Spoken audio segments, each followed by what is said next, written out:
থমথমে যাদবপুরে চলছে ধর্ণা। বিকেল 4টের মধ্যে সশরীরে এসে কথা বলতে হবে যাদবপুর উপাচার্যকে। সময়সীমা বেঁধে দিলেন পড়ুয়ারা। মামলা প্রত্যাহারের দাবি, তদন্ত কমিটি গড়ার আর্জি। অন্য কিছু নয়, শিক্ষামন্ত্রীর গাড়িতেই পিষ্ট দেবাংশু তত্ত্বখারী জিন্দ্রানুজের একই দাবি পরিবারেরও। ধাক্কাটা ওই গাড়িটাতেই লেগেছে, কিন্তু এটা অ্যাক্সিডেন্ট, ইচ্ছাকৃত নয়। যাদবপুর কাণ্ডে এবার আসরে এবিভিপি। সার্জিক্যাল স্ট্রাইকের হুঁশিয়ারি। তৃণমূলের হয়ে মরিয়া চেষ্টা, পাল্টা সুজন। পাল্টা সন্ত্রাসের পক্ষে নই, জবাব কুণালের। কেউ বেঁচে থেকেও মৃত, কেউ মৃত হয়েও জীবিত। আরামবাগে অবাক করা ছবি। প্রতাপনগরে বুথে তালিকায় 13 জন জীবিত ভোটার মৃত। 8 জন জীবিত ভোটারকে চিনতে পারছেন না কেউ।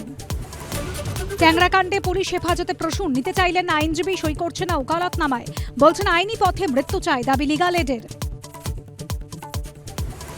রাজ্যের ড্রাগ টেস্টিং ল্যাব টেস্টে 26টি ওষুধ ফেল। কর্ণাটক গুয়াহাটিতে ফেল পশ্চিমবঙ্গ ফার্মাসিউটিক্যালসে স্যালাইন। পরীক্ষায় ফেল সাবান শ্যাম্পুও। প্রশ্নে পুলিশের ভূমিকা। বিচারপতি তীর্থঙ্কর ঘোষের বেঞ্চে যাদবপুর শুনানি। ঘণ্টাখানেক সঙ্গে সুমন রাত 8টা।